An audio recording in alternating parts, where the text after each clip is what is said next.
नमस्कार, मैं हूं अनुराग मालवी और मुद्दे में दम है में एक बार फिर आपका स्वागत है। इस बार जो मुद्दा है वो इसलिए ज्यादा संवेदनशील हो जाता है क्योंकि एक तस्वीर, एक हादसा, एक वीडियो बताता है कि मध्य प्रदेश का परिवहन विभाग और स्कूल शिक्षा विभाग किस हद तक की लापरवाही कर रहा है।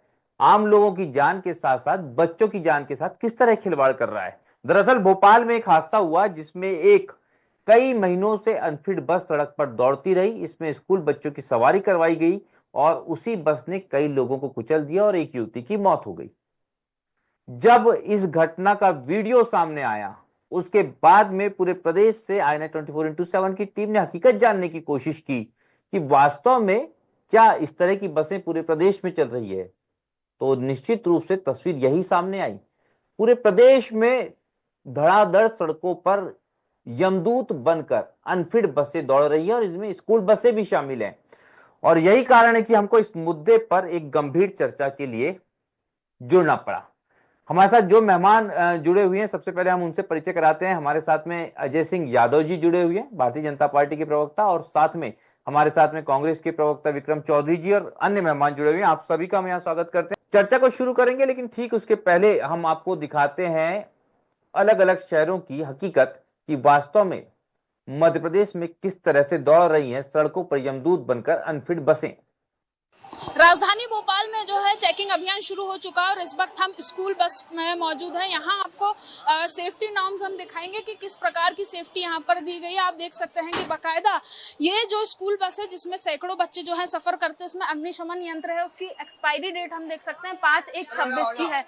इसके अलावा अगर बात करें, जो फर्स्ट एड बॉक्स है ये खाली पड़ा हुआ है, सिर्फ देखने मात्र का लगा हुआ है, लेकिन इसमें कुछ भी नहीं है। तीसरी चीज अगर हम बात करें, जो सेफ्टी नॉर्म्स में अगर बात की जाए, पैनिक बटन की बात की जाती है।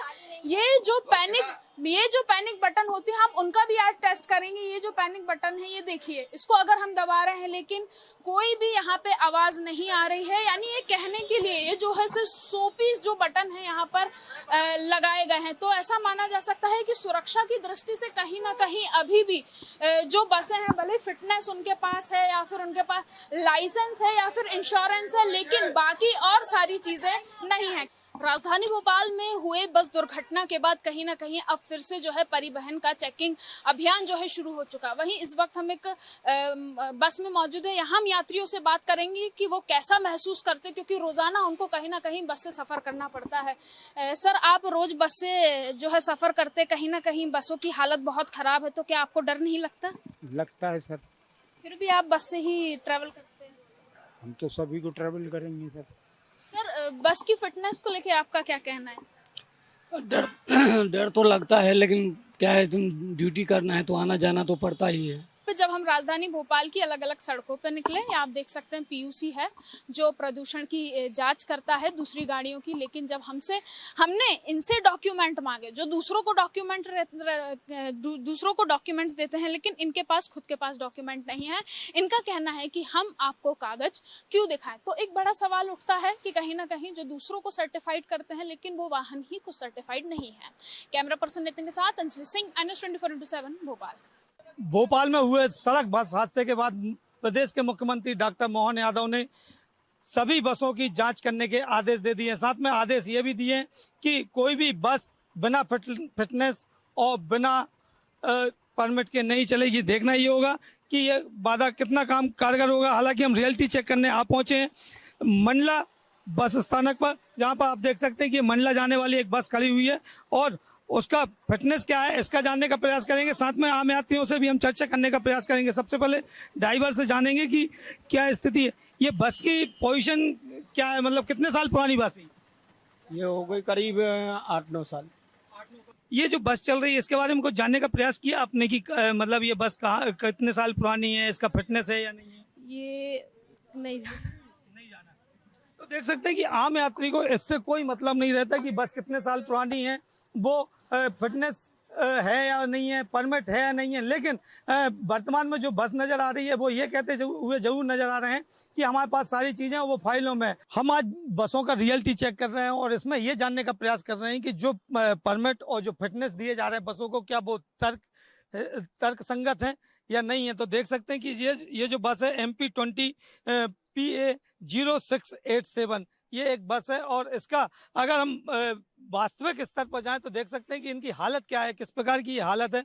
इन बसों में हादसे होते रहते हैं लेकिन जवाबदेही कोई नहीं लेता है। अब देखना ये होगा कि क्या प्रशासन इस प्रकार की बसों पर जवाबदेही लेगा और इन पर इनका जो फिटनेस है या इनका जो परमिट है उनको रद्द करेगा। आज हम ग्वालियर के झांसी रोड स्थित एक बस स्टैंड पर पहुंचे हैं, जहाँ आप देख सकते हैं कि बसें काफ़ी तादाद में हैं। ये बस ग्वालियर से सोनहर, घाटी गांव, रानी घाटी, नरवर, मगरौनी के लिए खड़ी हुई है। कुछ शीशे यहाँ पर ऐसे टूटे हुए भी दिखाई दे रहे हैं और जो यात्री बसें जो लोकल रूट पर चलती हैं उन बसों का हालत आप देख सकते हैं कुछ खराब रहता है।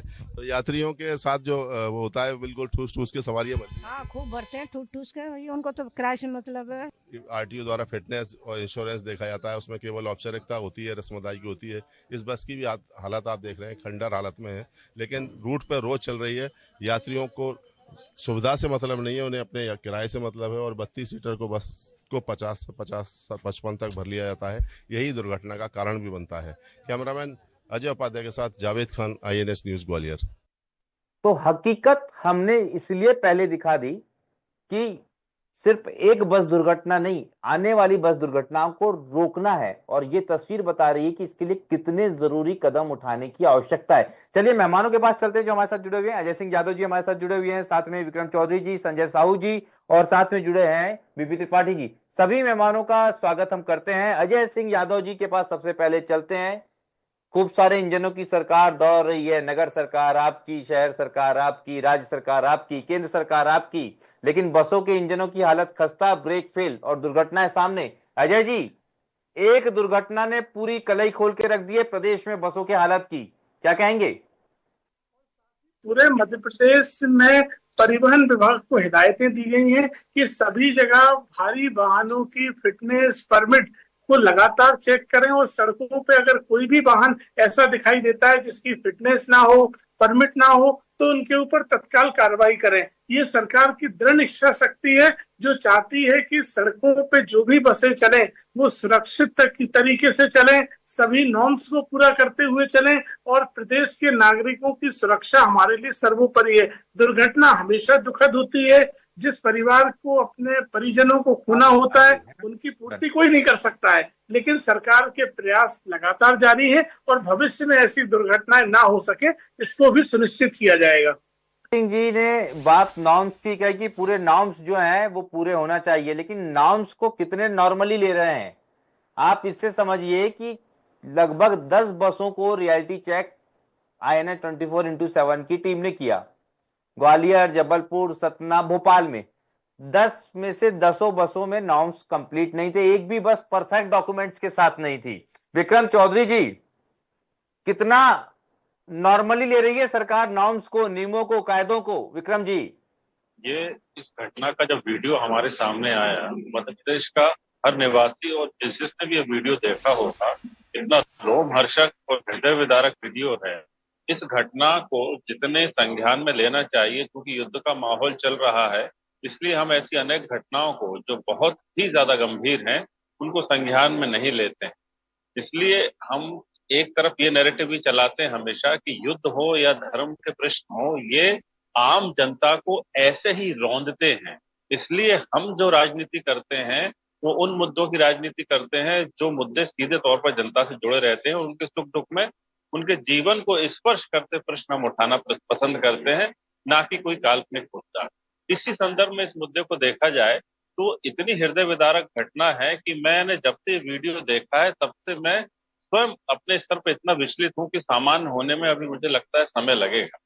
लेकिन जब एक मुझ जैसे राजनीतिक आदमी का ये हाल है तो आम आदमी जो राजनीतिक से कहीं ज्यादा संवेदनशील होता है वो तो बेचारे तिलक के रह गए होंगे। और आप ने जैसे अपनी डिबेट की शुरुआत की और आपने कहा कि दिल्ली से लेके नगर सरकार तक इन्हीं के इंजन चल रहे हैं, चारों तरफ इन्हीं के इंजन दौड़ रहे हैं, लेकिन कोई संवेदनशील इंजन नहीं है, किसी को जिम्मेदारी लेने की नैतिकता और ना ही वो साहस है। दरअसल अनुराग जी, मैं ये बताऊं कि ऐसी आए दिन जो घटनाएं होती हैं उसके बाद जो कार्रवाई होनी चाहिए अथवा जिनको जिम्मेदारी लेनी चाहिए वो कोई भी जिम्मेदारी नहीं ले रहा है। इसलिए ये धर्रा बन गया है इस सरकार का। हमारे जीतू पटवारी जी ने कहा है कि इस प्रदेश में सरकार नहीं, सर्कस चल रहा है। एक मंत्री आता है भिखारी कह के चला जाता है, दूसरा मंत्री आता है तो वो शहीद अफसरों का अपमान करता है। आपने कल विजय शाह का भी सुन लिया। अब ये विभाग, एक ही मंत्री के पास ये दोनों विभाग है। अब मेरा ये सवाल है कि जो घटना हुई वो आपने देखी, आपके रिपोर्टर्स ने जो ग्राउंड रिपोर्टिंग की, बहुत शानदार ग्राउंड रिपोर्टिंग की है, उन्होंने सारे बसों को आपके सामने दिखाया है, कल ही खुल चुकी है। अब मुझे आप बताइए, अजय यादव जी बताएं या मुख्यमंत्री जी बताएं कि जिम्मेदार कौन है, तो क्या जिम्मेदार पे बिल्कुल, कोई जिम्मेदार कौन है इसको तकनीकी रूप से भी समझने की कोशिश करते हैं विक्रम जी, क्योंकि हमारे साथ में बीपी त्रिपाठी जी बैठे हैं, रिटायर्ड डीएसपी हैं और परिवहन विभाग को एक लंबे समय तक के उन्होंने जिम्मेदारी भी संभाली है। समझने की कोशिश ये करेंगे सर, ये सिस्टम में इतना बड़ा लूप होल क्यों है कि हमने जो बसों की रियलिटी चेक किया, हमें नहीं पता पूरी स्तर पे क्या होगा, लेकिन हमने तो जो 10 बसों की रियलिटी चेक की उसमें से 10 में से एक भी बस के पास पूरे डॉक्यूमेंट्स नहीं थे, फिटनेस नहीं थी, किसी के पास में बाकी सेफ्टी जो है वो फीचर्स नहीं थे। कैसे जो है त्रिपाठी जी ये पूरा सिस्टम चल रहा है समझना बड़ा मुश्किल हो रहा है इन परिस्थितियों में। और जो दुर्घटना घटी है उसने तो कहीं ना कहीं हिला के रख दिया है इस पूरे मामले में, कई सवाल खड़े होते हैं। त्रिपाठी जी। निश्चित रूप से सर, ये जो घटना घटी है और इसके लिए इस जिम्मेदारी से सिस्टम या जो बस संचालक है इससे वो बच नहीं सकते हैं। ये बहुत ही निंदनीय और बहुत ही हृदय विदीर्ण घटना है और इस प्रकार की घटनाएं लगातार हो रही हैं। निश्चित रूप से हमारे जो नियम, हमारे कानून मोटर व्हीकल एक्ट में बनाए गए हैं और लगातार हम इसके लिए सरकार की चिंता कर रही है और लगातार नियमों में बदलाव हो रहे हैं कि फिटनेस को समय पे फिटनेस जारी की जाए, फिटनेस गाड़ियों के निरीक्षण करके जारी की जाए, उसको चस्पा भी किया जाए कि इनकी अवधि कब समाप्त हो रही है, कब जारी किया गया है। लेकिन जो लोग इसके लिए जवाबदार हैं, जो लोग चाहे वो आरटीओ हो या जो उनके इंस्पेक्टर हो, जो फ्लाइंग स्क्वाड हो, जिनकी जवाबदारी है उसको चेक करने की, और इस प्रकार की यदि जो गाड़ियां चल रही है जो ओवर डेटेड हो चुकी है, जिनका समय समाप्त हो चुका है, फिटनेस समाप्त हो चुका है, बीमा नहीं है, तो ऐसे जो वहाँ के जवाबदार अधिकारी है उनके खिलाफ सख्त से सख्त कार्रवाई होना चाहिए। उसमें सस्पेंशन कोई पनिशमेंट नहीं है, लेकिन इसके लिए निश्चित रूप से जवाबदार है, वो अपनी जवाबदारी से भूल नहीं सकते हैं और इम्प्लीमेंटेशन पूरी तरह से नहीं हो रहा है, उनकी जवाबदारी है, उनके खिलाफ कार्रवाई बहुत सख्त होना चाहिए। त्रिपाठी सर, मैं ये चीज समझना चाहता हूं कि अगर एक गाड़ी से दुर्घटनाग्रस्त होती है तो अटेम्प्ट टू मर्डर जैसे केस भी वाहन चालक पे हो जाते हैं, अगर किसी बच्चे की गाड़ी से एक्सीडेंट होता है तो पेरेंट्स पे इस तरीके के केस हो जाते हैं, लेकिन जब कई लोगों की मौत का कारण ये बसें बनती है तब क्या इस तरह के जो कोई एक बार तो ऐसा उदाहरण से सेट होना चाहिए कि जो परिवहन अधिकारी हैं, जो बस संचालक है, जो स्कूल इस बस को चला रहा है, इन सब पे इस तरह की धाराएं लगाई जा सकती है कि नहीं लगाई जा सकती है? बिल्कुल। अब एक कुछ अभी जो नया कानून बना है, जो पहले आईपीसी थी, अब उसको उन्होंने बदल करके जो अभी आईएमडी कर दिया है, तो उसमें इसमें प्रावधान है। पहले 304A था कि लापरवाही, लेकिन उसमें ये भी है यदि आपको लगता है कि इस प्रकार के जानबूझ करके और इस प्रकार की एक्सीडेंट से इतने लोगों की जान गई है, तो उसमें 304A बिल्कुल जो कि मर्डर के बराबर है और उतनी गंभीर उसमें, और उसमें सजा भी उसमें 14 साल का है और उसमें प्रावधान है और कर सकते हैं। 304 के हम लोगों ने कई बार एक्सीडेंट के केसों में 304 कायम किया है और वो जमानती नहीं है उसमें। ये बहुत महत्वपूर्ण बात है जो त्रिपाठी जी ने बताई और इस तरह की कार्रवाई की भी जरूरत है। संजय साहू जी के पास चलेंगे। संजय जी, हादसा हुआ उसके अगले दिन चेकिंग अभियान शुरू हुआ, 24 घंटे में वो चेकिंग अभियान भी बंद है। अभी क्या स्थिति है? कहीं कुछ दिख रहा है आपको? कोई सावधानी, कोई अधिकारी, कोई पुलिस, चेकिंग ज्यादा चल रही है या वसूली ज्यादा चल रही है सड़कों पर इन दिनों? संजय जी। मोहन यादव ने जो आदेश दिए हैं उसके बाद अब आरटीओ विभाग, परिवहन विभाग जो है वो जागृत हुआ और सघन अभियान चलाया जा रहा है। लेकिन सघन अभियान की सबसे बड़ी बात यह है कि इस प्रकार की बसों को फिटनेस देते क्यों है, ये बात सामने आती है। क्योंकि जिस प्रकार से हमने कल जाना और समझा कि इस प्रकार की बसें जो कि अनफिट हो चुकी हैं उनको परमिट मिल रहा है, उनको फिट घोषित किया जा रहा है, तो कहीं ना कहीं सवालिया निशान जो है वो परिवहन विभाग के ऊपर लगते हैं। क्योंकि मौके का मुआयना होता नहीं है। जो बात सामने आई है कि मौके का मुआयना होता नहीं है, कागजों पर फिटनेस दिए जाते हैं, कागजों पर परमिट दिए जाते हैं, और यही कारण है कि ये दुर्घटना का कारण बनते हैं और लोगों की जान के साथ खिलवाड़ होता है। अब चूंकि प्रशासन कह रहा है, परिवहन विभाग कह रहा है कि हम जानकारी ले रहे हैं, स्कूलों में भी जा रहे हैं, रोड पर भी बसों को चेक कर रहे हैं, लेकिन कितनी चेक हो रही है, क्या वो बसें आ पाई हैं अभी तक की? अगर हम हालिया जो कल से आज तक जो चेकिंग हुई, एक भी बस उनको अनफिट नहीं मिली, एक भी बस बिना परमिट की नहीं मिली, तो फिर ये कैसे हो जाता है? किस प्रकार से चलती है ये कहीं ना कहीं इनके ऊपर सवालिया निशान है। और सबसे बड़ी बात यह है कि ये जो पूरा सिस्टम चल रहा है बिना पैसों के नहीं चल रहा है, ये बात भी सामने आई, क्योंकि पैसे का लेन देन जो है वो परिवहन विभाग में होता है और परिवहन विभाग ये सारे कार्य जो है पैसों के बगैर नहीं करते हैं। और यही कारण है कि वो चाहे बस फिट हो अनफिट हो, बस में क्या स्थिति है क्या नहीं है। स्थिति ये है कि बस की लंबाई भी नहीं देखी जाती, बस की चौड़ाई भी नहीं देखी जाती, कितनी लंबी बसों को वो परमिट दे देते हैं, क्यों? उसका कोई नाम नहीं है क्या? नहीं है। बिल्कुल संजय जी, सवाल यही है कि नॉर्म्स को इतने नॉर्मली सरकार ले रही है। बड़ी बात तो यह है, अजय सिंह यादव जी, एक आखिरी कमेंट आपसे लेंगे क्योंकि सबसे ज्यादा जिम्मेदारी इस समय आपकी सरकार और आपकी पार्टी के पास में है। सर, एक ही मंत्री हैं दोनों विभागों के। परिवहन विभाग के चर्चे तो हम रोज सुनते आ रहे हैं, हर दिन एक नई खबर सुन लेते हैं। साथ में स्कूल शिक्षा विभाग कमी नहीं कर रहा, और स्कूल बस यानी कि इन मंत्री जी की दोनों विभागों के तौर पे जिम्मेदारी, कुछ होगा कि नहीं होगा? विजय शाह जी ने तो इधर माफी मांग ली है, इधर पे ये मुस्काने बनी रहेगी या कोई स्ट्रिक्ट एक्शन देखने को मिलेगा सत्ता संगठन की तरफ से? अजय जी, लास्ट कमेंट जल्दी से जी। अनुराग जी, भारतीय जनता पार्टी सरकार सदैव संवेदनशीलता के साथ काम करती है। जिस तरह से त्रिपाठी जी ने कानून की बात कही, इस मामले में हमने स्कूल के प्रबंधन के ऊपर भी प्रकरण दर्ज किया है। और साथ ही आपके रिपोर्टर संजय साहू भी बता रहे हैं, पूरे मध्य प्रदेश में परिवहन विभाग के लिए आदेश जारी किए हैं कि सभी जगह भारी वाहनों की जांच की जाए, चेकिंग की जाए, और जो भी अनफिट हो उनके ऊपर कार्रवाई हो। कांग्रेस पार्टी केवल संवेदनशील विषयों पर राजनीति करते हैं। भोपाल गैस कांड में वांडरसन को विमान में बिठा के अमेरिका भेजने वाली कांग्रेस पार्टी और दुर्घटनाओं पर रुदाली रोना रो रहे हैं। अरे, वॉरेन एंडरसन को विमान में बिठा के आई थी कांग्रेस की सरकार, तो कांग्रेस पार्टी इस तरह की नाटक नौटंकी ना करें। आपके लिए तो ये सब केवल और केवल राजनीतिक लाभ लेने के विषय है। विक्रम जी, थोड़ा संयम से सुनना भी किसी को, इस तरह से गिद्ध की तरह राजनीति मत करिए कि कोई दुर्घटना होती है तो देखिए, समय का अभाव है, सियासी बयानबाजी जारी रहेगी और शायद ये शेर भी बड़ा कहीं ना कहीं बहुत ही माफिक है। इस पे